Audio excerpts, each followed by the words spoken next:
अस्सलामुअलैकुम। बोल news headquarter में खुश आमदीद। मैं हूँ मुदस्सर इकबाल, मैं हूँ सहरेश जुहेब और मैं हूँ हमना अकरम।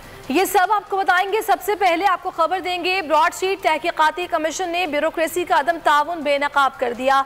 जस्टिस रिटायर्ड अजमत शेख ने तहकीकाती कमीशन रिपोर्ट पर नोट में लिखा, ब्यूरोक्रेसी ने रिकॉर्ड छुपाने और गुम करने की हर मुमकिन कोशिश की। ब्यूरोक्रेसी ने ये इकदाम अपनी और सियासतदानों की करप्शन छुपाने के लिए किए। हुकूमत चाहे तो कावे मौसवी के इल्जामात की तहकीकात करवा सकती है। कमीशन के सरबराह ने नोट में लिखा, कुछ हिस्से मारगला पहाड़ी के दामन में रहते हुए बनाए। गीदड़ों की आवाजें सुनता रहा, खौफजदा हुए बगैर मारगला के दामन पर रिपोर्ट लिखता रहा।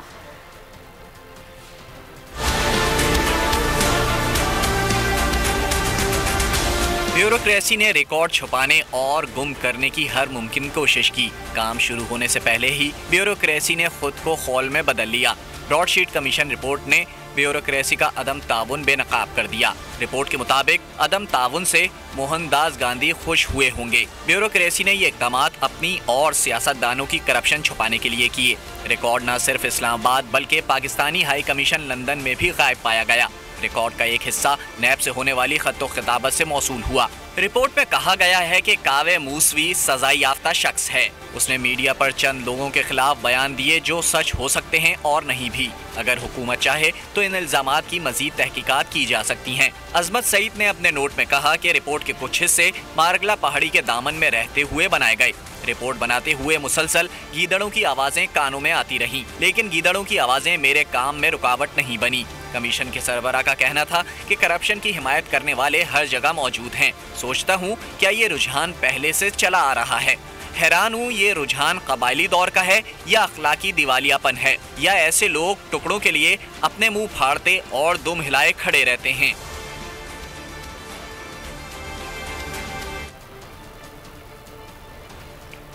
और वफाकी काबीना ने भारत से चीनी और कपास की दरामद की तजवीज़ मुस्तरद कर दी। अरकान का कहना है कि भारत से ऐसे ताल्लुकात नहीं जो इस तरह तिजारत कर सके। ब्रॉडशीट रिपोर्ट पब्लिक करने से मुतालिक हिकमत अमली भी तय कर दी गई। वज़ीर आज़म इमरान खान ने मास्क के हवाले से मुल्कगीर मुहिम चलाने की हिदायत की। कहा, कोरोना SOPs पर हर सूरत अमल दरामद किया जाए। मुल्क मुकम्मल लॉकडाउन का मुतहम्मिल नहीं हो सकता।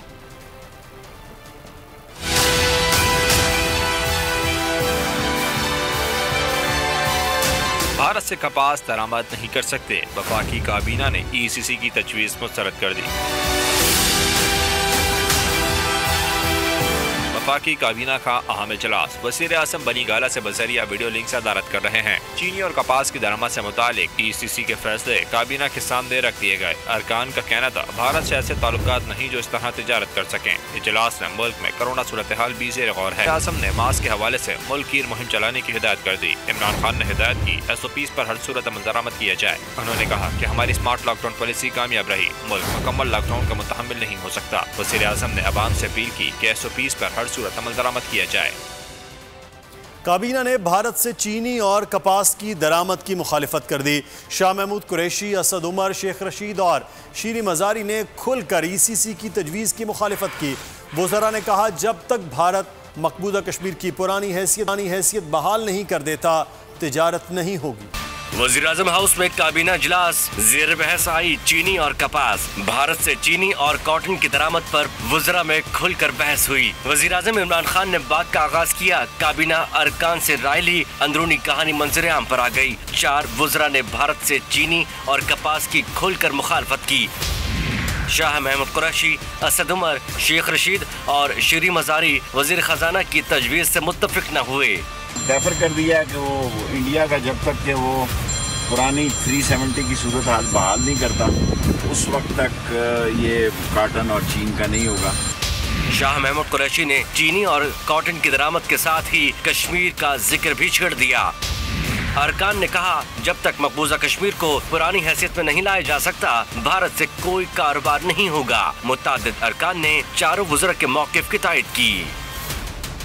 डस्का ज़िमनी इलेक्शन केस में इलेक्शन कमीशन की तहकीकाती रिपोर्ट सुप्रीम कोर्ट में जमा करा दी गई। जस्टिस सज्जाद अली शाह ने इस्तफसार किया। पोलिंग के फौरन बाद अमला हल्के की हदूद से ही बाहर चला गया कि आपने ड्राइवर, प्रिजाइडिंग ऑफिसर या पुलिस अफसर के नंबर्स पर राब्ता किया। इलेक्शन कमीशन के वकील ने जवाब दिया, तीनों नंबर्स बन जा रहे थे। जस्टिस उमर अता बंदयाल ने रिमार्क्स दिए, मुनज़्ज़म धांधली शवाहिद से साबित करें।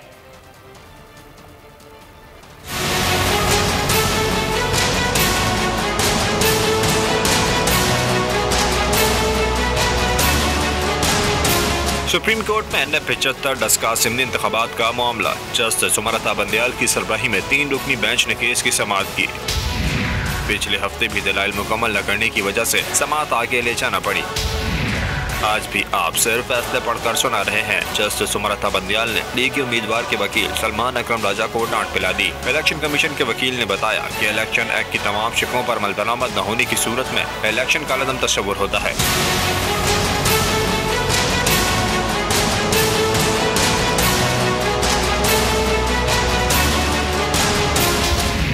हल्के में बदअमनी के तासुर की वजह से दोबारा इलेक्शन का हुक्म दिया। जस्टिस उमर अता बंदयाल ने रिमार्क दिए कि लफ्ज़ तासुर एक खतरनाक तस्वुर है जिसे बढ़ा चढ़ा कर पेश किया जाता है। अदालत ने केस की समाअत कल दिन 10:30 बजे तक मुलतवी कर दी। सवाल ये है कि NA-75 डस्का का ज़िमनी इलेक्शन चोरी करने वाले कौन थे? ये अब इलेक्शन कमीशन तय करने की बात नहीं, पूरा इलेक्शन मशकूक हो गया। 10 के 10 प्रिजाइडिंग अफसरान को नामालूम मकाम पर ले जाया गया। उन्हें नामालूम मकाम पर ले जाकर वोट तब्दील किए गए। सवाल ये है, उन्हें अगवा करने वाले कौन थे? हुकूमत जवाब दे। एहसन इकबाल ने कहा, NA-75 डस्का में मुनज़्ज़म धांधली की गई, मुनज़्ज़म साजिश पकड़ी गई। अब इलेक्शन तय करने की बात नहीं है, ये तो पूरा इलेक्शन मशकूक हो गया है कि एक मंसूबे के तहत एक तरतीब के मुताबिक इन प्रिजाइडिंग ऑफिसर्स को एक मखसूस मकाम पर ले जाया गया जहां वोट तब्दील किए गए। अब बात सिर्फ इलेक्शन की नहीं है, बात यह है कि इस इलेक्शन को चोरी करने वाले कौन थे। आज सवाल ये उठता है कि इन प्रिजाइडिंग अफसर्स को अगवा करने वाले कौन थे, वो क्यों ये काम कर रहे थे। आज हुकूमत जवाबदेह है। NA-75 में ये बात अब साबित हो गई है जियो फेंसिंग की रिपोर्ट आने के बाद कि सरकार ने, हुकूमत ने मुनज़्ज़म मनसूबाबंदी के जरिए धांधली की है। अवाम के मैंडेट पे सोचे समझे मंसूबे के जरिए मुनज़्ज़म डाका डाला गया है। ये एक बहुत बड़ी सीरियस बात है। सेशन अदालत लाहौर ने जहांगीर तरीन की शुगर मिल्स के chief financial officer Mohammad Rafiq और CEO राना नसीम अहमद की उबूरी जमानत मंजूर कर ली है। मुल्जिमान पर मनी लॉन्ड्रिंग और दीगर जालसाजी में मुलव्विस होने का इल्जाम है।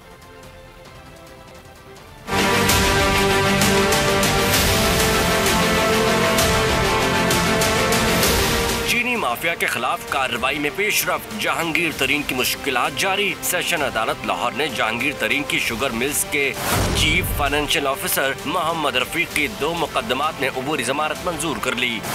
अदालत ने मुल्जिम मोहम्मद रफीक को 10 अप्रैल तक गिरफ्तार करने से रोक दिया।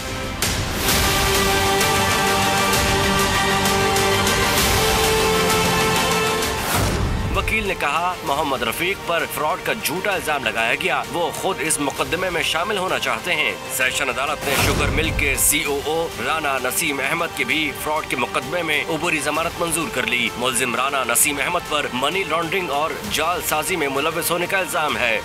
अदालत ने FIA से 10 अप्रैल को मुकदमे की रिपोर्ट तलब कर ली। कोई पसंदीदा नहीं, जहांगीर तरीन के खिलाफ केस कानून के मुताबिक चलेगा। मुशीर एहतसाब शहजाद अकबर की 2 टोक वजाहत। कहा, चीनी की कीमतों में इजाफे की जिम्मेदार सिर्फ शुगर मिल्स नहीं, नाजायज मुनाफाखोर भी है। प्रेस कॉन्फ्रेंस में मजीद कहना था कि हम सब उन 8-10 लोगों के अरगमाल हैं जिनके खिलाफ कार्रवाई जरूरी है। सट्टा माफिया चीनी की बोरियों पर नहीं, व्हाट्सएप पर सारा काम करते हैं। FIA और NAB को मवाद फराहम किया गया है।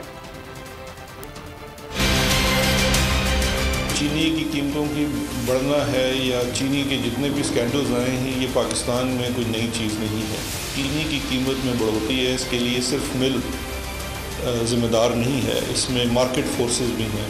हमने बड़े तवातर से मार्केट फोर्सेस का भी जायज़ा लिया। जो मार्केट फोर्स है उसके ख़िलाफ़ ये एक कोऑर्डिनेटेड एक्शन लिया गया है इस दफ़ा, जिसमें कुछ पार्ट कानून साजी का है। रूल्स के बनाने का है, कुछ पार्ट इसके अंदर पीनल एक्शन का है, उनके ख़िलाफ़ सट्टेबाजों के ख़िलाफ़ कार्रवाई का है, इसमें मनी लॉन्ड्रिंग तक के बड़े हीनियस और सीरियस ऑफेंसेस शामिल हैं, उसके ख़िलाफ़ कार्रवाई है, और फेडरल और प्रोविंशियल गवर्नमेंट्स ने मिलकर काम किया।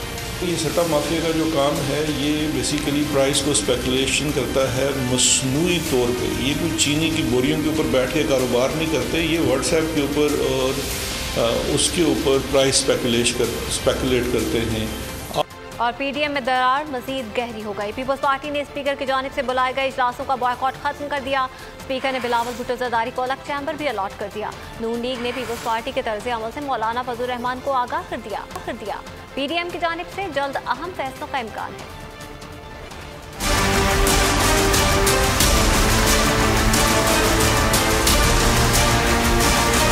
पीडीएम में दरार मजीद गहरी।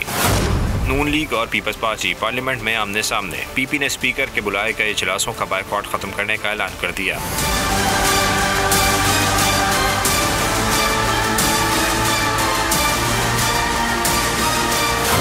ज़राए के मुताबिक नून लीग ने यूसुफ रज़ा गिलानी के मामले पर अपने मौक़िफ़ पर डटे रहने का फैसला कर लिया, जिसके बाद पीपल्स पार्टी ने भी नून लीग से पार्लियामानी राब्ते महदूद कर दिए।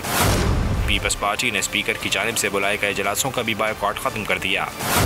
साथ ही चेयरमैन सेनेट और स्पीकर कौमी असम्बली से ताल्लुकात बेहतर करने का भी फैसला कर लिया गया। स्पीकर को दरख्वास्त के बाद बिलावल भुट्टो को अलग चैम्बर भी अलॉट कर दिया गया। दूसरी जानिब नून लीग भी अपोजिशन के इजलासों में पीपल्स पार्टी को बुलाने से गुरेजा है। पीपल्स पार्टी की सेंट्रल एग्जीक्यूटिव कमेटी के फैसले के बाद नून लीग अहम फैसले करेगी। पीपल्स पार्टी के तर्ज अमल से पीडीएम सरबराह मौलाना फजल रहमान को भी आगाह कर दिया गया। लाहौर एहतसाब अदालत के कमरे में सियासी उमूर पर फिर मुशावरत हुई। शहबाज और हमजा शहबाज पेशी के लिए अदालत पहुंचे। पार्टी रहनुमाओं से मुल्क की सियासी सूरत हाल पीडीएम के हवाले से 45 मिनट तक गुफ्तगू की। लीगी सदर ने रफ़का को हिदायत भी दी।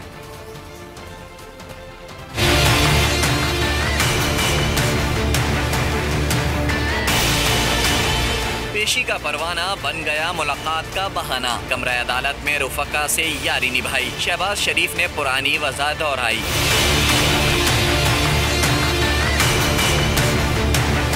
एहतसाब अदालत में शहबाज शरीफ और हमजा शहबाज पेश हुए। पार्टी रहनुमा मुलाकात के लिए पहुंच गए। एहसन इकबाल, आजम तारर, अता तारर और सैफुल्लाह खोकर सब मिले, खैरियत पूछी, कुछ अपनी कही, कुछ उनसे सुनी। सियासी उमूर पर भी गुफ्तगू हुई। पार्टी मामलात पर तबादला ख्याल हुआ। पीडीएम तहरीक पर तफसीली बात हुई। 45 मिनट की मुलाकात में लीगी सदर ने मुख्तलिफ उमूर पर हिदायत भी दी।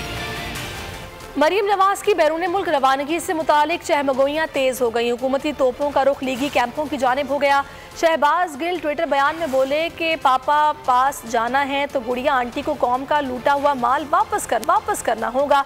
सूबाई वजीर फयाजुल हसन चौहान बोले डॉक्टर अदनान की आमद के बाद ड्रामे का आगाज हुआ चाहता है। राना सनाउल्लाह ने बैरून मुल्क जाने का इम्कान मुस्तरद कर दिया।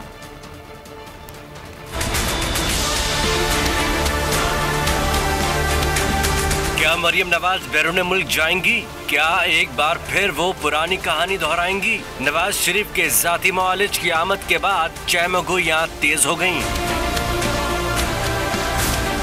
हुकूमती तोपों का रुख लीगी कैंपों की जानिब हो गया। शहबाज गिल ट्विटर बयान में बोले, पहले ही बता दिया था कि कोई जाने को तैयार बैठा है। उन्होंने कहा अब झूठी बीमारी का बहाना नहीं चलेगा। इस बार पापा पास जाना है तो गुड़िया आंटी को कौम का लूटा माल वापस करना होगा। सूबाई वजीर फयाजुल हसन चौहान बोले डॉक्टर अदनान की आमद के बाद ड्रामे का आगाज हुआ चाहता है। लीगी कायदीन बेगम सफदर आवान की बैरून मुल्क रवानगी के लिए नित नई तावीलें घड़ना शुरू हो चुके हैं। दूसरी जानिब लीगी रहनुमा राना सनाउल्लाह ने बैरून मुल्क जाने का इम्कान मुस्तरद कर दिया। बोल से गुफ्तगू में लीगी रहनुमा बोले मरियम पार्टी की क़यादत कर रही हैं। पीडीएम की तहरीक में जान मरियम की वजह से है। जीरो इम्कानात है वो यहाँ पे पार्टी को लीड कर रही है और इंशाल्लाह वो पार्टी और पीडीएम के प्लेटफॉर्म से हुकूमत मुखालिफ जदोजहद जो है इसको आगे बढ़ाने के लिए अपना भरपूर किरदार अदा करती है। राना सनाउल्लाह ने कहा मरियम नवाज हुकूमती टोले का इलाज करके बैरून मुल्क जाएंगी।